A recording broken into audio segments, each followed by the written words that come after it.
Hello नमस्कार प्यारे साथियों। तो कैसे हैं आप सभी लोग। आप सभी का स्वागत है हमारे भर्ती सर के यूट्यूब प्लेटफॉर्म पर। तो जैसा कि आप लोगों को पता ही है, हमारी जीके जीएस की बेहतरीन प्रैक्टिस सीरीज चल रही है यूपी पुलिस कांस्टेबल एग्जाम को टारगेट करते हुए।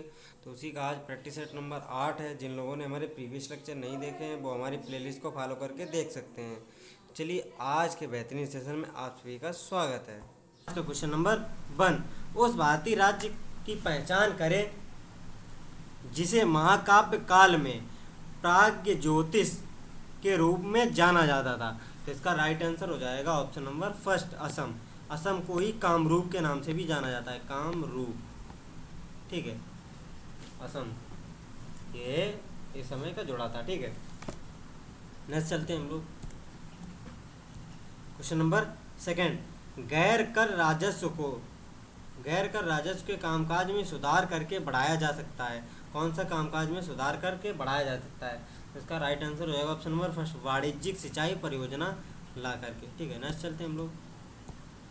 क्वेश्चन नंबर थर्ड, विजयनगर साम्राज्य का कौन सा शासक पुर्तगाली गवर्नर अल्बुकर्क का मित्र था। जो अल्बुकर्क था, पुर्तगाली गवर्नर था, उसका मित्र कौन था विजयनगर साम्राज्य में। तो इसका राइट आंसर हो जाएगा ऑप्शन नंबर थर्ड, कृष्णदेव राय।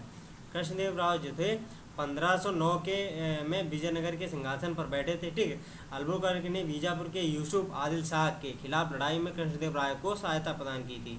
ठीक है, इसी वजह से वो मित्र बन गए थे। ठीक है, नेक्स्ट चलते हैं हम लोग।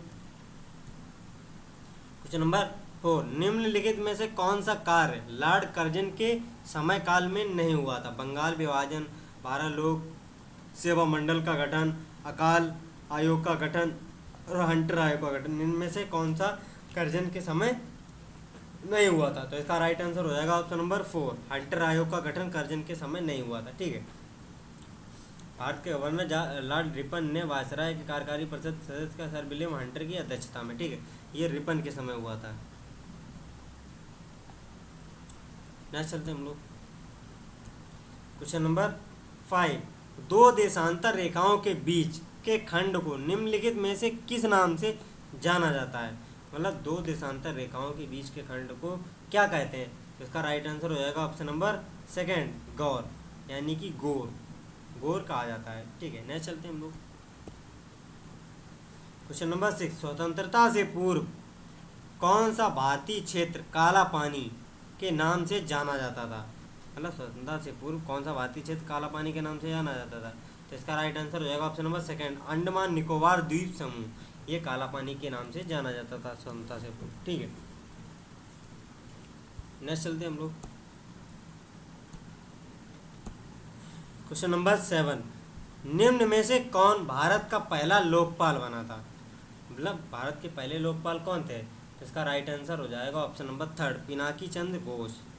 ये भारत के पहले लोकपाल थे। ठीक है, पिनाकी चंद्र। 19 मार्च 2019 को भारत का पहला लोकपाल नियुक्त किया गया था इनको, 2019 को। ठीक है, इसका राइट आंसर हो जाएगा option number third. Next question देखते हैं हम लोग। क्वेश्चन नंबर 8, बांग्लादेश के ध्वज के बारे में क्या सही नहीं है। मतलब बांग्लादेश के ध्वज के बारे में क्या नहीं है। 4 ऑप्शन दिए गए हैं। ठीक है, जैसे इसके बीच लाल वृत्त है, इसमें एक हरा रंग की पृष्ठभूमि है, आयत की लंबाई चौड़ाई 4:3 है, मध्य चक्र की त्रिज्या लंबाई का 5वां हिस्सा है। इसमें कौन सा सही नहीं है। इसका थर्ड, ऑप्शन नंबर थर्ड, इसका आयत की लंबाई चौड़ाई 4:3 नहीं है। ठीक है, ये इसमें गलत दिया है। नेक्स्ट चलते हम लोग। क्वेश्चन नंबर 9, ऑक्सीजन एक अणु है, कैसा है। ऑक्सीजन एक कैसा अणु है। तो इसका राइट आंसर हो जाएगा ऑप्शन नंबर सेकंड, द्विपरमाणु अणु है, H2O। ठीक है, जैसे O2 ऑक्सीजन। नेक्स्ट चलते हैं हम लोग। क्वेश्चन नंबर 10, निम्नलिखित में से कौन सा कथन सही है। आम्ल स्वाद में खट्टे होते हैं तथा H+ आयन देते हैं। आम्ल स्वाद में खट्टे होते तथा H- आयन देते हैं।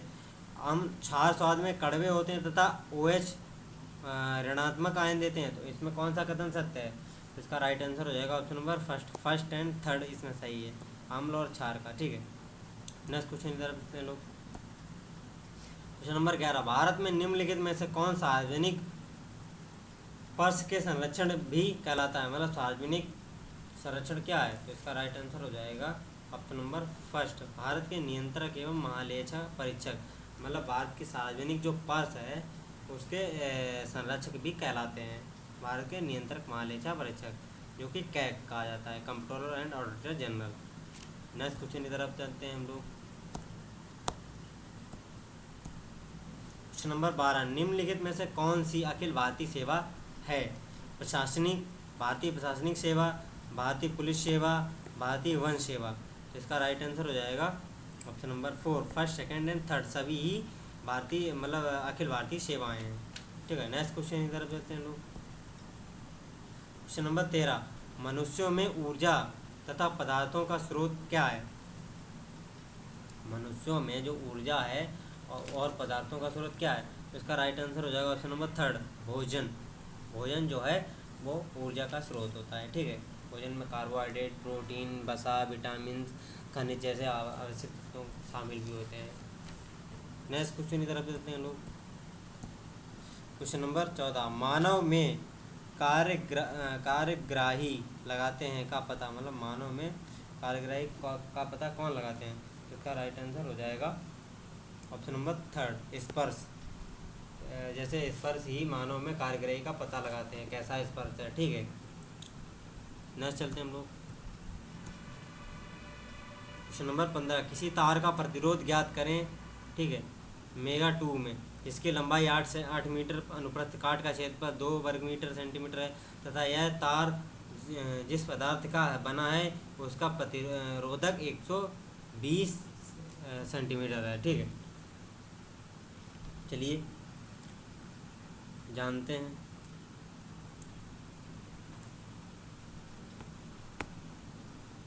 जैसे इसका सूत्र होता है चालक का प्रतिरोध बराबर चालक पदार्थ की प्रतिरोधकता इंटू चालक की लंबाई बटे चालक के क्षेत्रफल का अनुप्रस्थ काट। ठीक है, तो हम लोग प्रतिरोधकता बराबर लिख देंगे, तो इसका हो जाएगा चालक प्रतिरोधकता बराबर 120, यानी कि ये हो गई 120 हो गई चालक पदार्थ की प्रतिरोधकता हो गई। ठीक है, इंटू फिर आ जाएगा चालक की लंबाई, लंबाई कितनी है 8 मीटर, 8 मीटर लिख देंगे।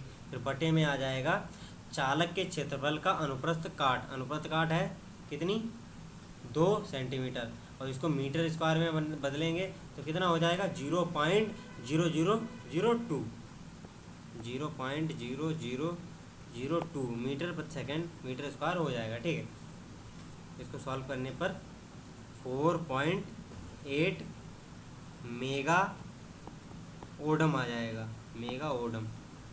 ठीक है, मेगा में ही इसमें पूछा गया है। ठीक है, तो इसका राइट आंसर हो जाएगा ऑप्शन नंबर 2। नेक्स्ट क्वेश्चन लोग। क्वेश्चन नंबर 16, निम्नलिखित में से किसे आधुनिक परमाणु सिद्धांत का जनक कहा जाता है? तो इसका राइट आंसर हो जाएगा, मतलब आधुनिक परमाणु सिद्धांत का जॉन डाल्टन को ही जनक कहा जाता है। ऑप्शन नंबर 2 इसका राइट आंसर हो जाएगा। ठीक है, नेक्स्ट चलते हैं हम लोग। क्वेश्चन नंबर 17, माइक्रोसॉफ्ट वर्ड में सेटिंग हमें पाठ्य को एक विशिष्ट बिंदु पर संरेखित करने की या एक सारणीबद्ध लेआउट बनाने की अनुमति देती है। कौन सी देती है? तो इसका राइट आंसर हो जाएगा ऑप्शन नंबर 4, टैब जो होता है टैब बार, तो वो देती है। ठीक है, नेक्स्ट चलते हैं हम लोग। क्वेश्चन नंबर 18, चंद्रगुप्त मौर्य था, इसमें क्या था? अशोक का परदादा, अशोक का भाई, अशोक का पिता, अशोक का दादा। इसका राइट आंसर हो जाएगा ऑप्शन नंबर 4, अशोक का दादा था चंद्रगुप्त मौर्य, और अशोक के पिता थे बिंदुसार, और बिंदुसार के पिता थे चंद्रगुप्त मौर्य। ठीक है, नेक्स्ट चलते हैं हम लोग। क्वेश्चन नंबर 19, भाषा के आधार पर रचित भारत का प्रथम राज्य कौन सा था? इसका राइट आंसर हो जाएगा ऑप्शन नंबर 1, आंध्र प्रदेश। आंध्र प्रदेश जो था भाषा के आधार पर रचित भारत का पहला राज्य था, जो कि 1953 में, ठीक है, मद्रास से अलग करके तेलुगु भाषी लोगों ने अपने भाषाई आधार पर नया राज्य बनाने के लिए कहा था। ठीक है, और इसमें जो था 1956 में ये बना भी दिया गया था भाषाई आधार पर सबसे प्रथम राज्य। ठीक है, 1953 में मांग उठी थी और 56 दिन के भूख हड़ताल के बाद पेटी श्री रामलू की मौत हो गई थी, उनके परिणाम स्वरूप ही ये बनाया गया था 1956 में। नेक्स्ट चलते हैं हम लोग। क्वेश्चन नंबर 20, निम्न में से किस वर्ग ने 1857 के सिपाही विद्रोह में भाग नहीं लिया था? खेतियारी, मजदूरी, साहूकार, जमींदार, किसान। किस वर्ग ने 1857 के संग्राम में भाग नहीं लिया था। तो इसका राइट आंसर हो जाएगा ऑप्शन नंबर सेकंड, साहूकार जो थे उन्होंने भाग नहीं लिया था। ठीक है, नेक्स्ट चलते हैं हम लोग। क्वेश्चन नंबर 21, निम्नलिखित में से कौन सा अम्ल है? H2O, H2SO4, NaCl, Na2CO3। तो इसका राइट आंसर हो जाएगा ऑप्शन नंबर सेकंड, H2SO4 एक अम्ल है। ठीक है, नेक्स्ट चलते हैं हम लोग। क्वेश्चन नंबर 22, निम्नलिखित में से भारत में कौन सा जीएसटी रेट स्लैब नहीं है? 28%, 10%, 18 और 5। इनमें से कौन सा जो जीएसटी का स्लैब है वो नहीं है? तो इसका राइट आंसर हो जाएगा option number second, 10% GST slab नहीं है भारत में। जैसे 28 भी है, 18 भी है, 12 भी है और 5 भी है, इसमें 12 भी है। ठीक है, 10% नहीं है। ठीक है, नेक्स्ट चलते हैं हम लोग। क्वेश्चन नंबर 23, भारत का अमर राष्ट्रगीत वंदे मातरम को किसने लिखा था? मतलब वंदे मातरम को लिखने वाले कौन थे? तो इसका राइट आंसर हो जाएगा option number third, Bankim Chandra Chatterjee. ठीक है, इनके द्वारा वंदे मातरम लिखा गया था। ठीक है, जो कि 1882 में लिखा गया था और एक आनंद मठ उपन्यास की एक कविता है। ठीक है, नेक्स्ट चलते हैं हम लोग। क्वेश्चन नंबर 24, महासागरीय द्रोणियों के मामूली ढलान वाले क्षेत्र होते हैं, कौन से होते हैं? तो इसका राइट आंसर हो जाएगा ऑप्शन नंबर फर्स्ट, गंभीर सागरी मैदान जो होते हैं, गहरे सागरी मैदान वही होते हैं। ठीक है, द्रोणियाँ। नेक्स्ट चलते हैं हम लोग। क्वेश्चन नंबर 25, सनसाइन विटामिन किसे कहा जाता है? तो इसका राइट आंसर हो जाएगा option number 4, vitamin D. Vitamin D को ही सनसाइन विटामिन कहा जाता है। जैसे विटामिन सी का रासायनिक नाम होता है एस्कॉर्बिक एसिड, विटामिन ए का होता है रेटिनॉल, विटामिन बी का होता है थायमिन। नेक्स्ट चलते हैं हम लोग। क्वेश्चन नंबर 26, ऑटोमोबाइल बैटरी के लिए अम्ल का उपयोग करते हैं, कौन से अम्ल का उपयोग करते हैं ऑटोमोबाइल बैटरी के लिए? तो इसका राइट आंसर हो जाएगा ऑप्शन नंबर फर्स्ट, सल्फ्यूरिक अम्ल, यानी कि H2SO4। H2SO4 इसी का प्रयोग किया जाता है, सल्फ्यूरिक अम्ल। नेक्स्ट चलते हैं हम लोग। क्वेश्चन नंबर 27, किसने रघुपति राघव राजाराम लिखा था? इन 4 में से किसने रघुपति राघव राजाराम हिंदू भक्ति गीत लिखा था? तो इसका राइट आंसर हो जाएगा ऑप्शन नंबर 4, विष्णु दिगंबर परलुस्कर, इनके द्वारा लिखा गया था। नेक्स्ट क्वेश्चन की तरफ चलते हैं हम लोग। क्वेश्चन नंबर 28, केवल उम्र से कम और उम्र से ज़्यादा की महिलाएं ही केरल में स्थित पुण्य क्षेत्र सबरीमाला की चढ़ाई करने के लिए अनुमति है? मतलब कितने से कितने उम्र की महिलाओं को? तो इसका राइट आंसर हो जाएगा ऑप्शन नंबर सेकंड, यानी कि 10 से 50 वर्ष की महिलाओं को ही सबरीमाला पुण्य क्षेत्र की चढ़ाई करने की अनुमति है। नेक्स्ट क्वेश्चन की तरफ चलते हैं हम लोग। क्वेश्चन नंबर 29, भारत में नया पैसा का परिचय कराया गया था और 1964 में उसका पुनर्निर्माण किया गया था, तो किसके द्वारा? इसका राइट आंसर हो जाएगा ऑप्शन नंबर फर्स्ट, 1957 में। ठीक है, नेक्स्ट क्वेश्चन की तरफ चलते हैं लोग। क्वेश्चन नंबर 30, भारत का राष्ट्रीय वृक्ष कौन सा है? इसका राइट आंसर हो जाएगा option number third, what. What यानी कि बरगद। बरगद ये भारत का राष्ट्रीय वृक्ष है। ठीक है, फाइकस बैलेंगेसिस इसका राष्ट्रीय नेम है, मतलब बॉटेनिकल नेम है, भारत का राष्ट्रीय वृक्ष है। ठीक है, इस पेड़ को कल्प वृक्ष के नाम से भी जाना जाता है। ठीक है, अर्थात इच्छाओं की पूर्ति करने वाला वृक्ष। इसको 1950 में भारत के राष्ट्रीय वृक्ष के रूप में अपनाया गया था, 1950 में। नेक्स्ट क्वेश्चन की तरफ चलते हैं लोग। क्वेश्चन नंबर 31, उत्तर प्रदेश के उच्च न्यायालय के मुख्य न्यायाधीश की नियुक्ति कौन करता है? मतलब किसी भी राज्य के उच्च न्यायालय के मुख्य न्यायाधीश की नियुक्ति किसके द्वारा की जाती है? तो इसका राइट आंसर हो जाएगा ऑप्शन नंबर सेकंड, भारत के राष्ट्रपति द्वारा। ठीक है, नेक्स्ट क्वेश्चन की तरफ चलते हैं लोग। क्वेश्चन नंबर 32, किस मंडल को विश्व के उत्कृष्ट कालीन उद्योगों का केंद्र माना जाता है? ठीक है, उत्कृष्ट कालीन उद्योग केंद्र माना जाता है, तो इसका राइट आंसर हो जाएगा option number second, Mirzapur. Mirzapur प्रभाग विश्व के सर्वश्रेष्ठ कालीन उद्योगों का केंद्र माना जाता है। यह अपनी प्राकृतिक सुंदरता के कारण एक अद्भुत लोकप्रिय पर्यटन या गंतव्य है। उत्तर प्रदेश के सबसे तेज़ी से बढ़ने वाले क्षेत्रों में से एक है। नेक्स्ट चलते हैं हम लोग। क्वेश्चन नंबर 33, उत्तर प्रदेश में किस प्रकार की मिलें सबसे अधिक संख्या में हैं? मतलब किस प्रकार की मिलें सबसे अधिक संख्या में है? तो इसका राइट आंसर हो जाएगा ऑप्शन नंबर 4, चावल की मिलें सबसे अधिक संख्या में उत्तर प्रदेश की है। इनकी लगभग संख्या 1000 है, जबकि राज्य में सबसे स्थापित छोटी इकाइयों की संख्या लगभग 3000 है। बड़े मिलों की धान की कोटी क्षमता 3 टन प्रति घंटा है, ठीक है, जिसके बिजनेस 1 फरवरी 2013 से अत्यधिक हुआ था। नेक्स्ट चलते हैं हम लोग। क्वेश्चन नंबर 34, मध्य भारत में एक बीघा कितने हेक्टेयर के बराबर होता है? तो इसका राइट आंसर हो जाएगा ऑप्शन नंबर 4, 0.2529 हेक्टेयर के बराबर होता है एक बीघा। नेक्स्ट क्वेश्चन इधर पूछते हैं लोग। क्वेश्चन नंबर 35, कौन से शास्त्रीय नृत्य के रूप में उत्तर प्रदेश में उद्भव है? तो इसका राइट आंसर हो जाएगा ऑप्शन नंबर 2, कथक। कथक जो है उत्तर प्रदेश यानी कि नॉर्थ इंडिया का शास्त्रीय नृत्य है, ठीक है। घूमर जो है गुजरात में किया जाता है, भरतनाट्यम तमिलनाडु का है, कुचिपुड़ी जो है आंध्र प्रदेश का है। ये शास्त्रीय नृत्य है, ठीक है। नेक्स्ट चलते हैं हम लोग। क्वेश्चन नंबर 36, भारत की जनगणना 2011 के अनुसार उत्तर प्रदेश का प्रति वर्ग किलोमीटर जनसंख्या घनत्व कितना है? तो इसका राइट आंसर हो जाएगा ऑप्शन नंबर 4, 829 वर्ग प्रति व्यक्ति हैं, ठीक है, वर्ग किलोमीटर इसका जनसंख्या घनत्व है उत्तर प्रदेश का। नेक्स्ट चलते हैं हम लोग। क्वेश्चन नंबर 37, उत्तर प्रदेश में किस वर्ष EGA मनरेगा प्रारंभ किया गया था?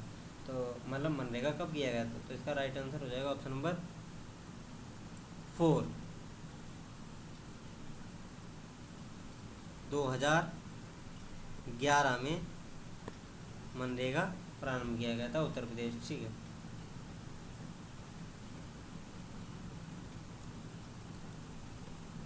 सॉरी, ये क्वेश्चन गलत हो गया थोड़ा।